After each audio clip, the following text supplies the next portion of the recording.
اللہ اللہ اللہ اللہ اللہ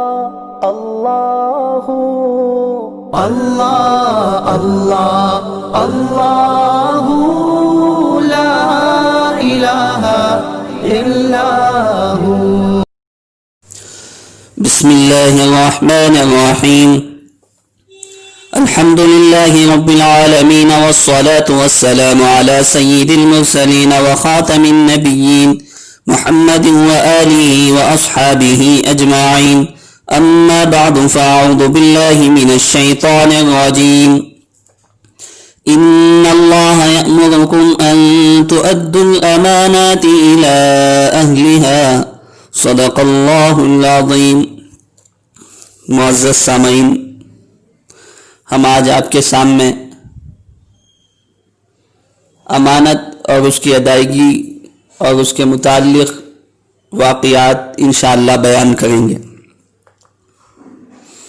جس شخص کے دل میں خدا کا خوف ہوتا ہے وہ امانت کی ادائیگی میں ٹال مٹول اور تاخیر نہیں کرتا، اور اس کی ہمت بھی اسے نہیں ہوتی کہ امانت کی ادائیگی میں تاخیر کی جائے یا ٹال مٹول کیا جائے۔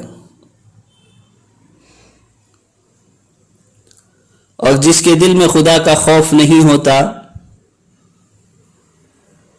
وہ ایسے ایسے کام کرتا ہے جس کا تصور بھی باہر ہے۔ مثال کے طور پر کوئی مزدور یا ملازم کام کرے تو اس کی اجرت ہمارے اوپر لازم ہو گئی، اب ہم پر حق ہے کہ اس کی اجرت فوراً ادا کریں۔ یا صاحب امانت وصول کرنے کے لیے آئے تو بلا کسی تاخیر اور ٹال مٹول کے اس کی وہی چیز جو اس نے رکھی تھی واپس کر دے۔ اسی طرح قرض کی مدت اگر پوری ہو جائے تو قرض کی ادائیگی میں پہل کرے، ٹال مٹول اور کسی قسم کا بہانہ بازی نہ کرے۔ آج کل ایک رواج یہ ہو گیا ہے، لوگ عام طور سے یہ کہہ دیتے ہیں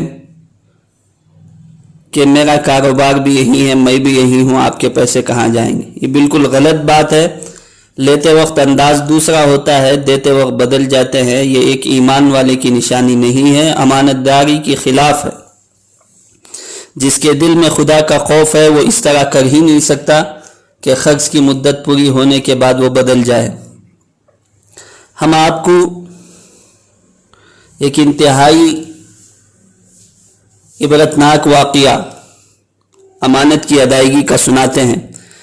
جب بندے کے دل میں سچی نیت ہوتی ہے تو اللہ تبارک و تعالی اس کی امانت کی ادائیگی کیسے فرماتے ہیں وہ تصور سے بھی باہر ہے۔ جناب محمد رسول اللہ صلی اللہ علیہ وسلم نے صحابہ کے سامنے بنی اسرائیل کے ایک شخص کا واقعہ بڑے اہتمام سے بیان فرمایا۔ واقعہ کیا ہے؟ بنی اسرائیل کا ایک شخص 1000 دینار کا ضرورت مند تھا۔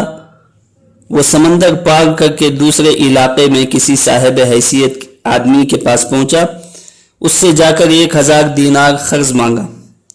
تو صاحب مال نے کہا میں آپ کو پیسہ دے سکتا ہوں لیکن گواہ کون ہے؟ آپ گواہ لائیے۔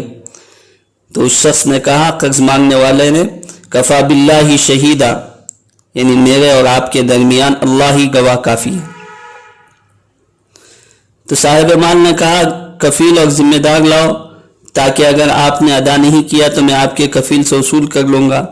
تو اس شخص نے کہا کفا باللہ کفیلا، میرے اور آپ کے درمیان اللہ ہی کفیل ہے۔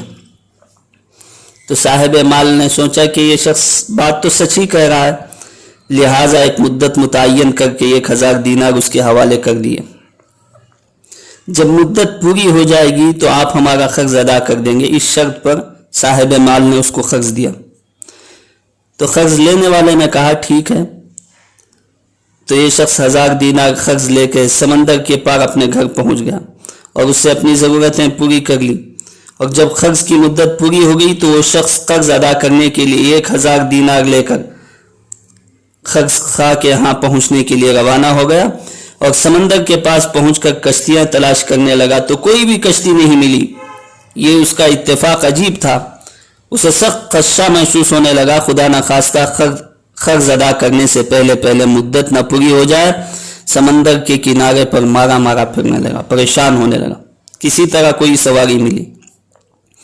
آخرکار اس نے مجبور ہو کر ایک لکڑی میں سوراخ کیا اور اس سوراخ کے اندر 1000 دینار اور ایک پرچی رکھی، اور پرچی کے اندر اس نے یہ لکھ دیا کہ اے سمندر، میرا قرضہ ادا کرنے میں تو ہی حائل ہو رہا ہے، یعنی تو ہی رکاوٹ بن رہا ہے، لہٰذا میں اپنا قرضہ تیرے حوالے کرتا ہوں، اب تو ہی ذمہ دار ہے۔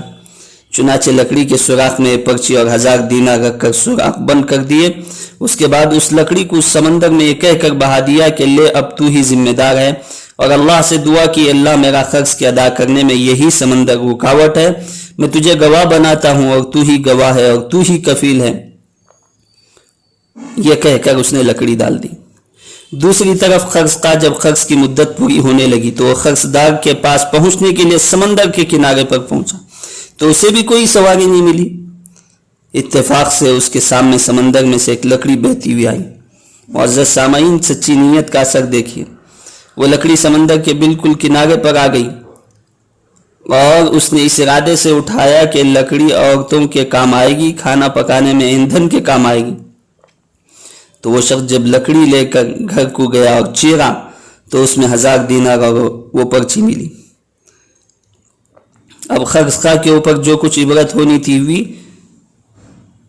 پھر قرض دار نے 1000 دینار کا مزید بندوبست کر کے قرض خواہ کے پاس پہنچا اور کہا لے لو اپنا قرض، مجھے معاف کر دو، تاخیر ہوگی۔ اس نے کہا آپ کا قرض مجھے پہنچ گیا، آپ کی پرچی بھی مل گئی۔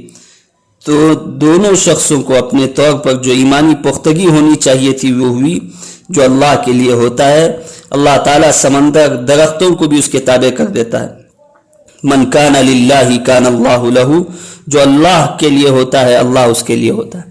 تو سچی نیت کی وجہ سے سمندر اللہ تعالیٰ نے اس کے ذریعے سے اس کا قرض پہنچا دیا۔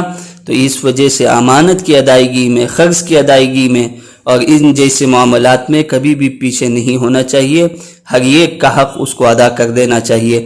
اللہ تعالیٰ سے دعا ہے کہ اللہ تعالیٰ ہم تمام سے مکمل حقوق ادا کروائے، حقوق ادا کرنے سے پہلے مرنے سے اللہ تعالیٰ ہم تمام کی حفاظت فرمائے۔ آمین۔ وآخر دعوانا ان الحمد للہ رب العالمین۔